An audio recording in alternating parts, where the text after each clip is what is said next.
Welcome to the next session of the Global AMS R&D Online Showcase. In this instance, we have from Sweden, Dr. Eva Sporndly. Um, Dr. Eva Sporndly used to work for the Swedish University of Agricultural Scientists. She still has some type of involvement with the university, and particularly the Department of Animal Nutrition and Management.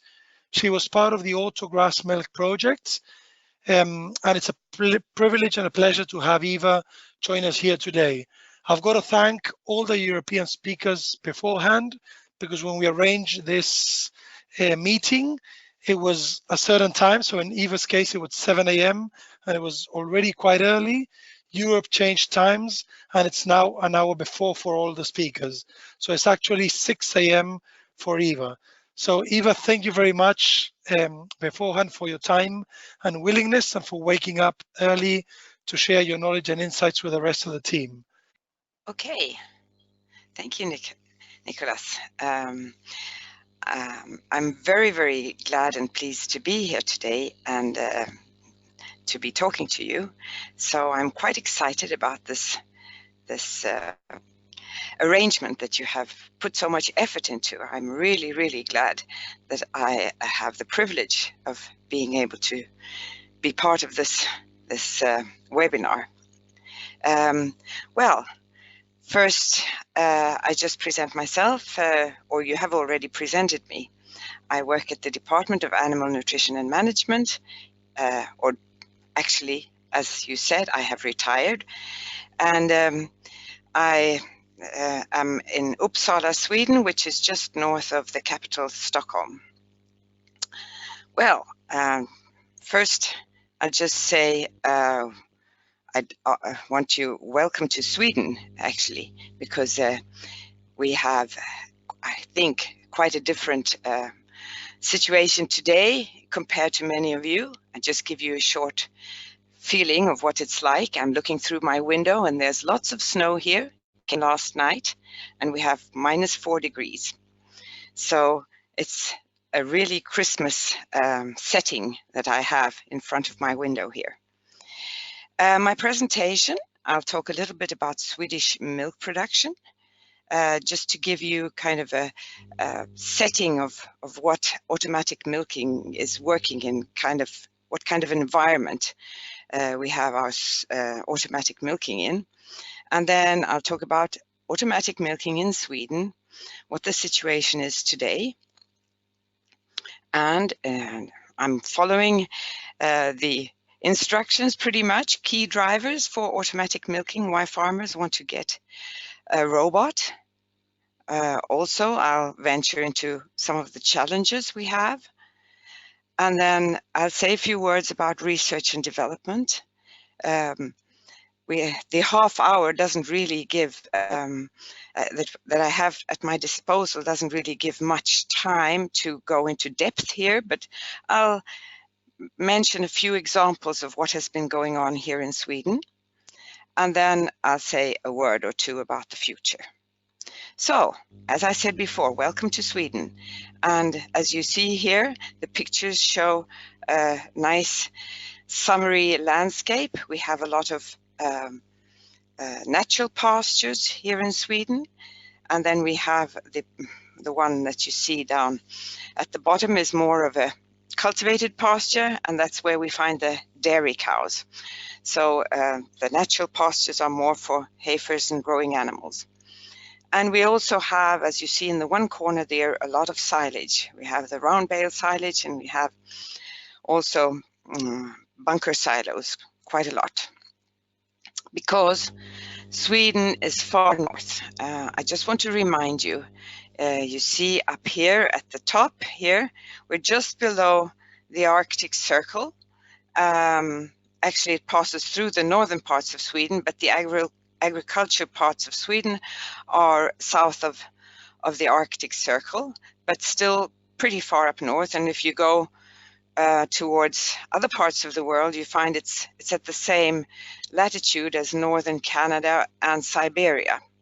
Luckily, we have the Gulf Stream, which makes the climate a bit milder than in some other countries. So it's not quite as bad as it looks, but it's pretty cold here.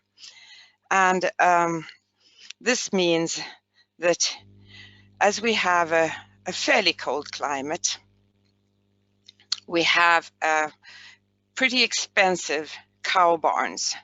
They're indoor constructions. We don't have any, or very few, who have their cows outdoors. We have some open barn systems, but they are not at all common. And most of the cows are indoors in a nice warm environment when the winter comes. And this means that we have quite expensive costs, or quite high costs for having a dairy enterprise. And that means that we also need a high level of production to finance the whole production system.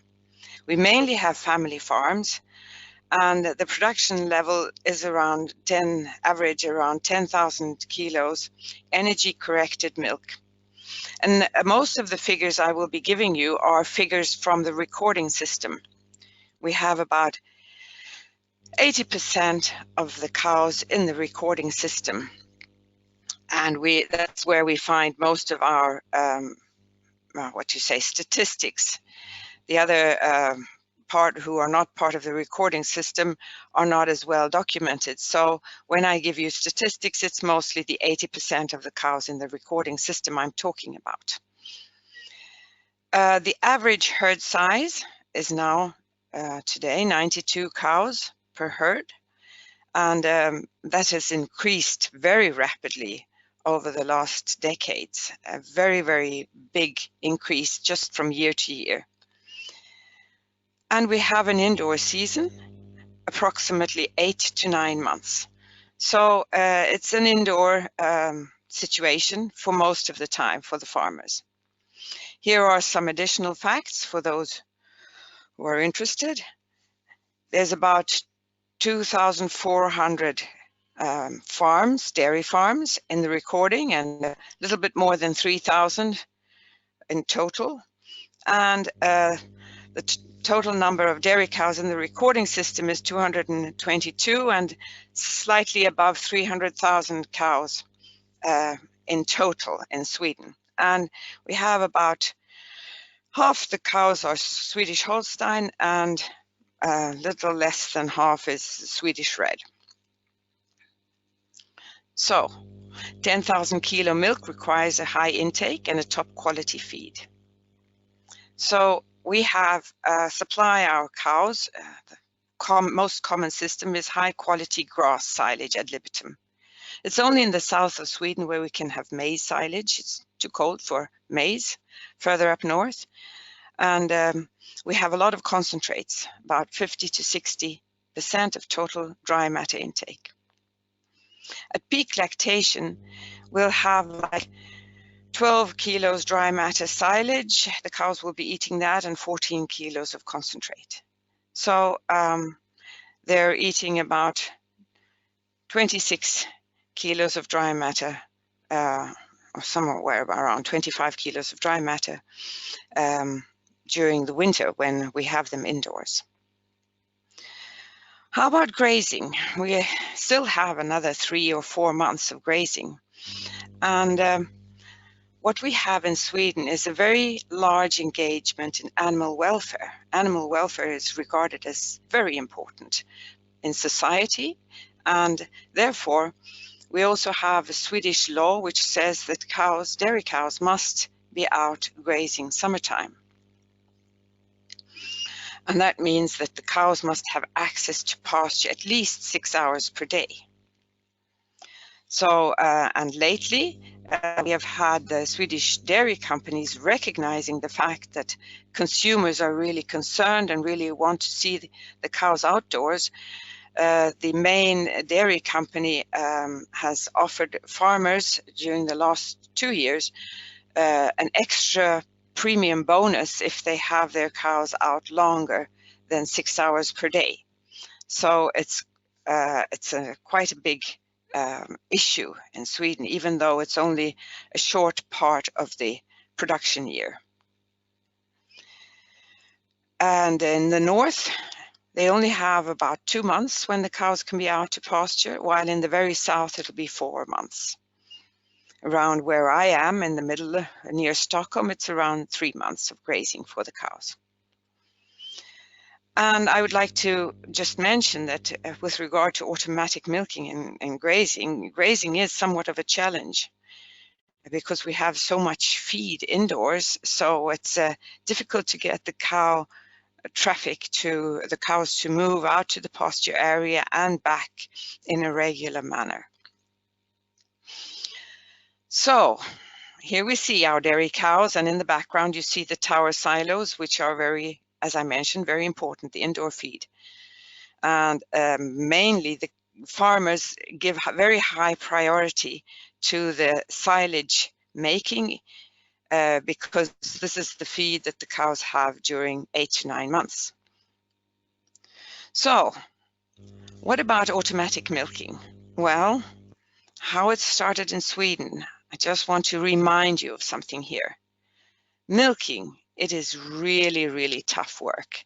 And all of you who are engaged in agriculture know this, of course, that milking is really, really hard work.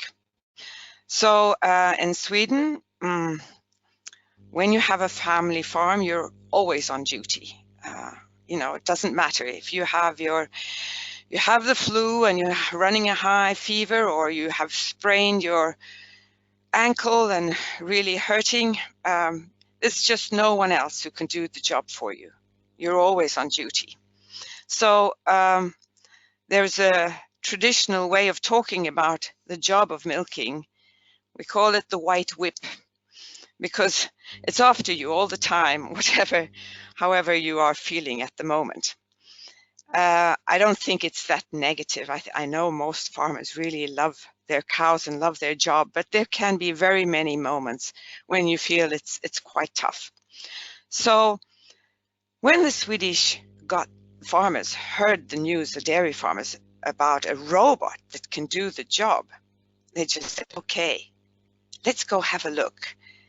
They heard the rumor that there was a robot and that some farmers in the Netherlands had a commercially working robot that Lely had developed. The Swedish farmers were so excited, and there were bus loads going down to the Netherlands. The extension officers were organizing these trips to just have a look and see, well, can this be something for us? So this was I think the first commercial farms with robots in the Netherlands were 1995, and this was just a year or two afterwards. There were busloads going down. Now we don't have that many farmers, of course, but there were quite a few who went down to have a look and came back really, really impressed and very enthusiastic. So 1998, we had our first robots in Sweden. And of course, as you all know, the Lely was first out. And to be honest, I think De Laval were quite stressed right there in the beginning because they were a little bit behind. And they worked very, very hard to try to catch up. In 1998, we got the first De Laval robot at our university farm.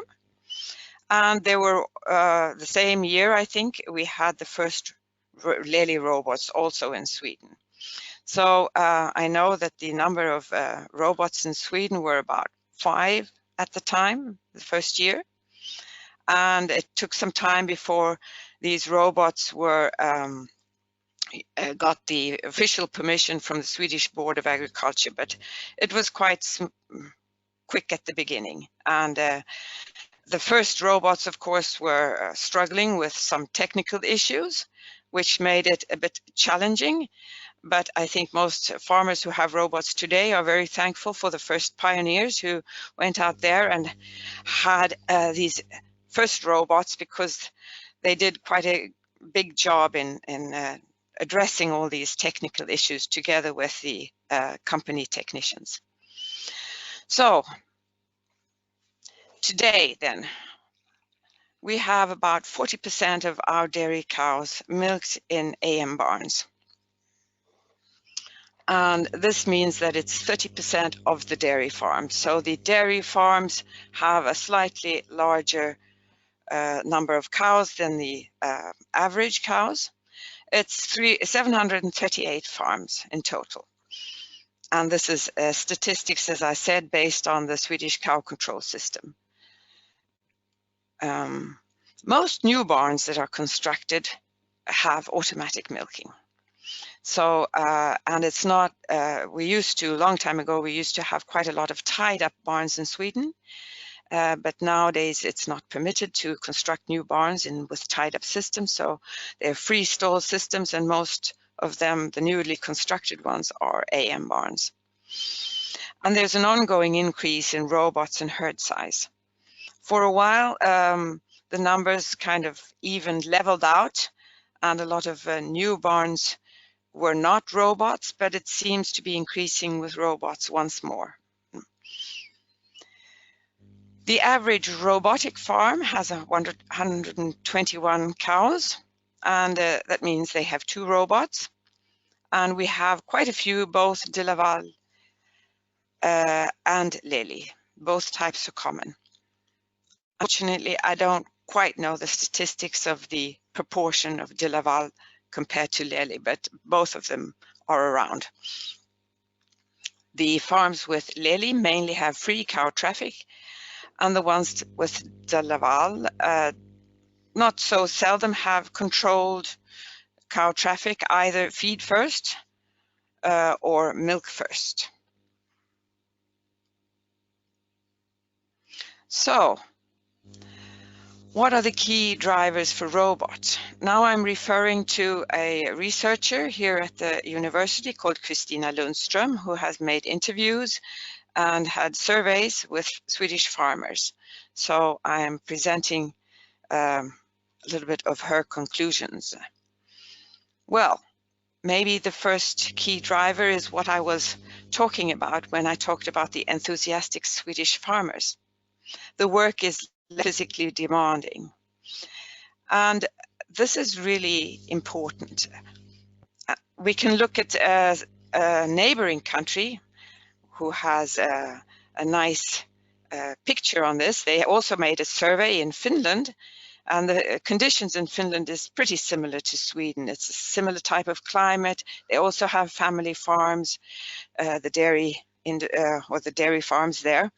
And there was a survey there which is published from 2016. When they compared automatic milking with conventional, you see the physical strain. The farmers classified that they felt it was significantly reduced.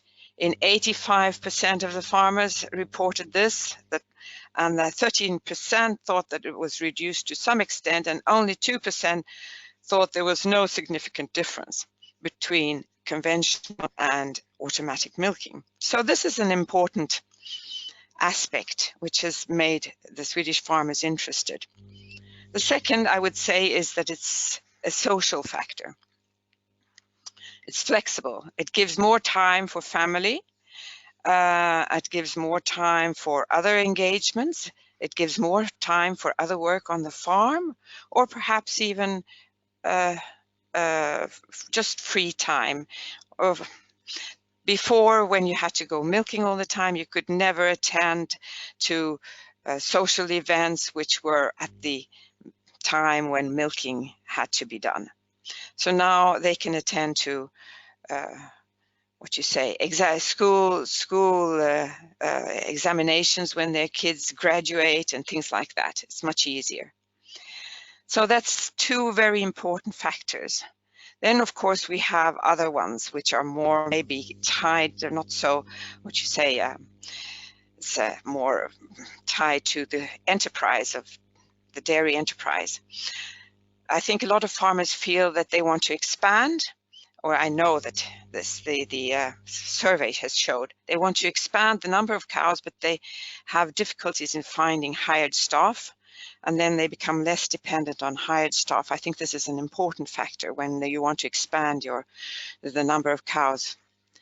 Also, the generation shift. The new generation is not so interested in the very tied up and hard work of the old-fashioned dairy production.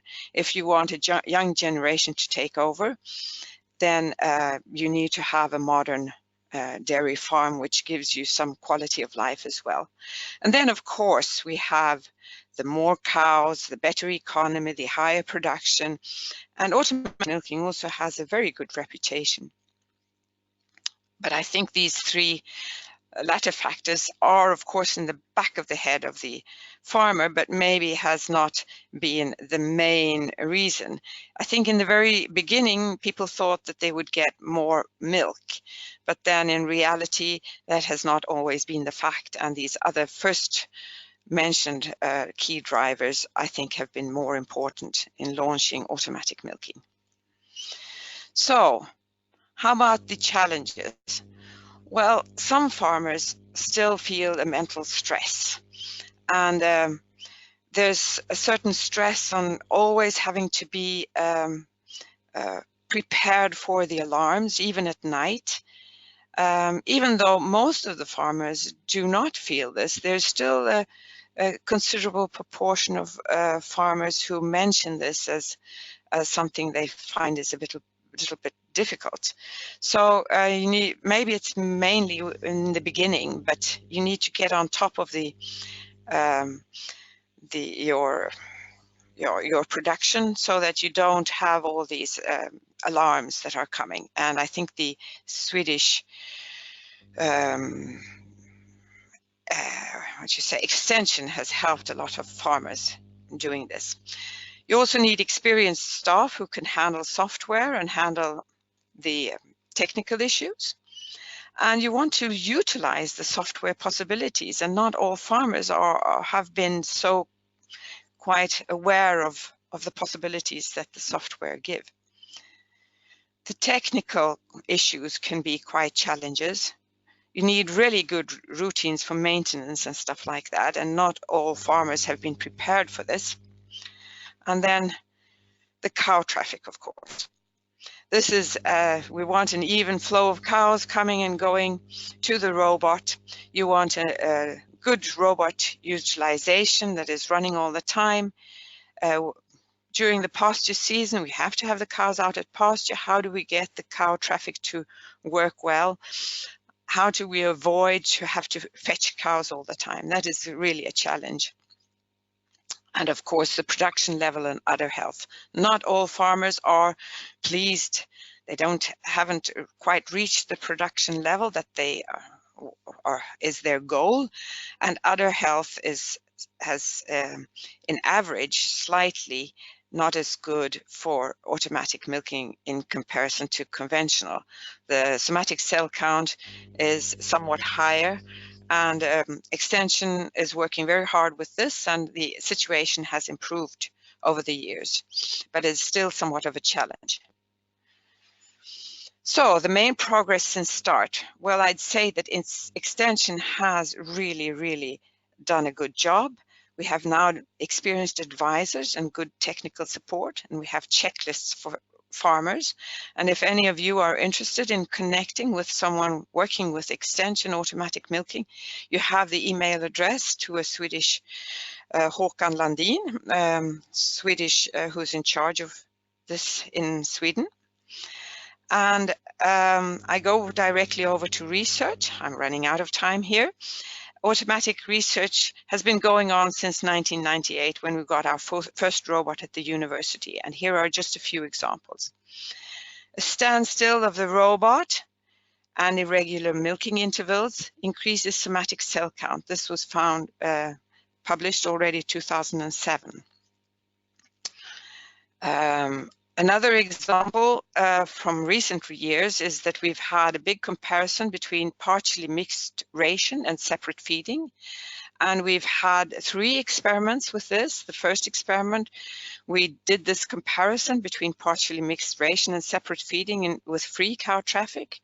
Then we've done it in an experiment with feed first. And the third experiment, all with the same setup, was milk first.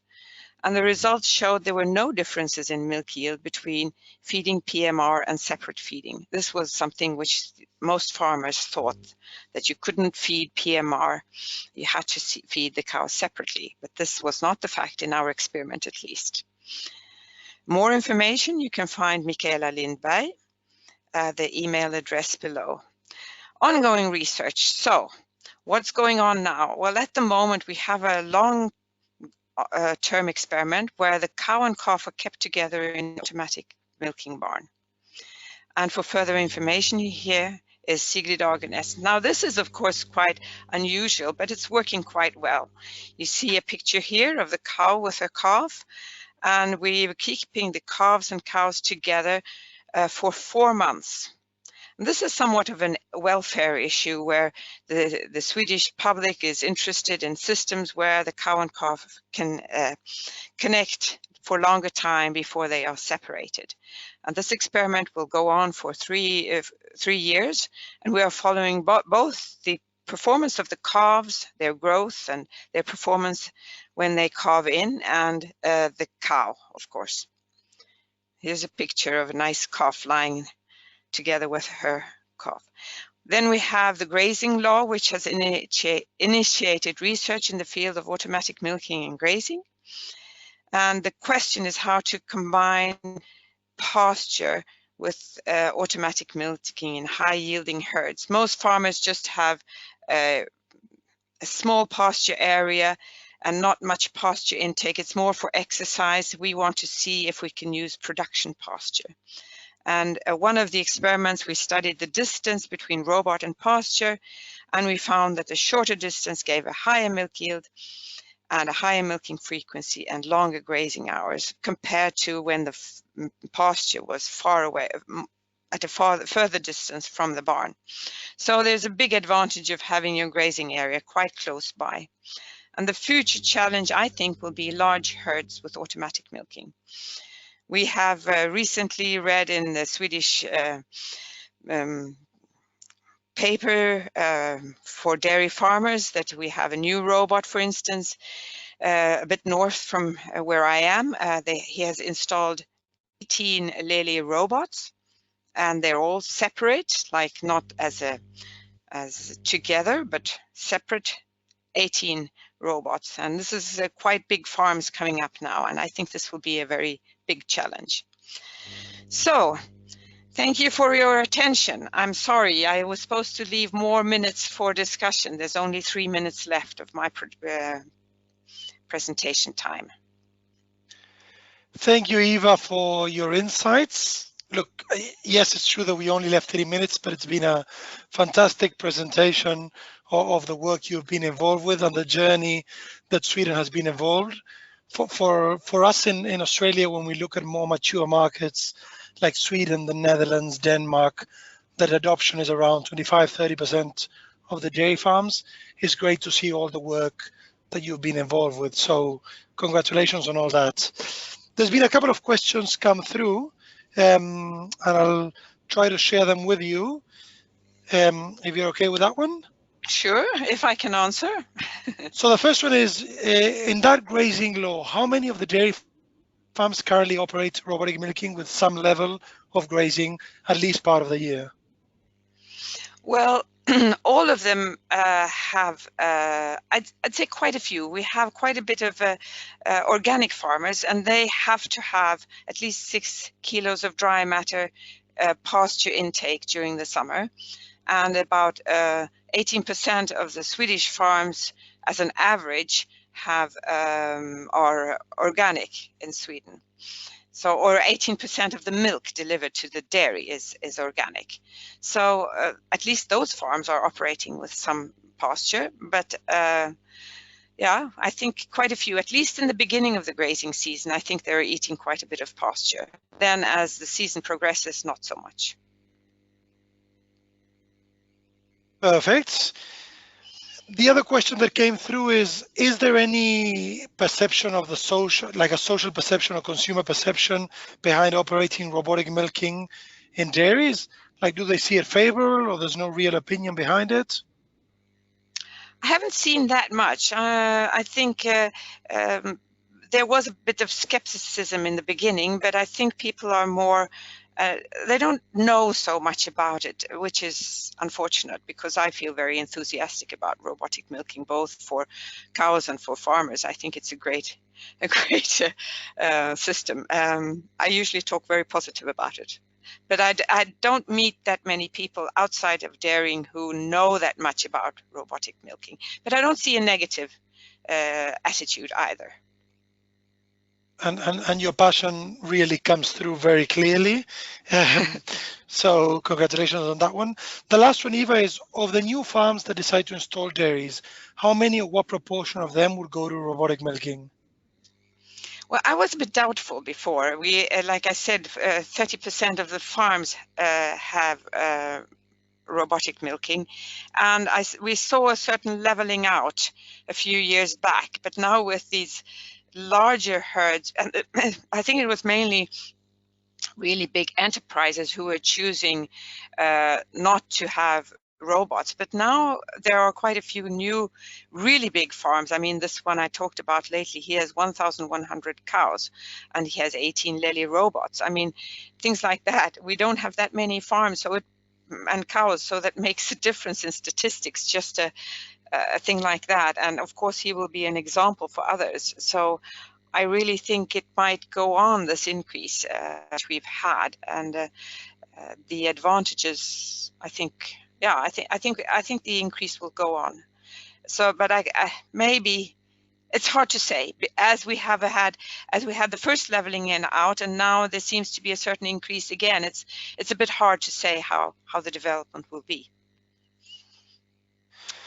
Excellent, Eva. Look, thank you very much for your time. It's been really a fantastic presentation. Thank you also for your effort of bringing the presentation 1 hour earlier. I made you wake up early, but thank you very much.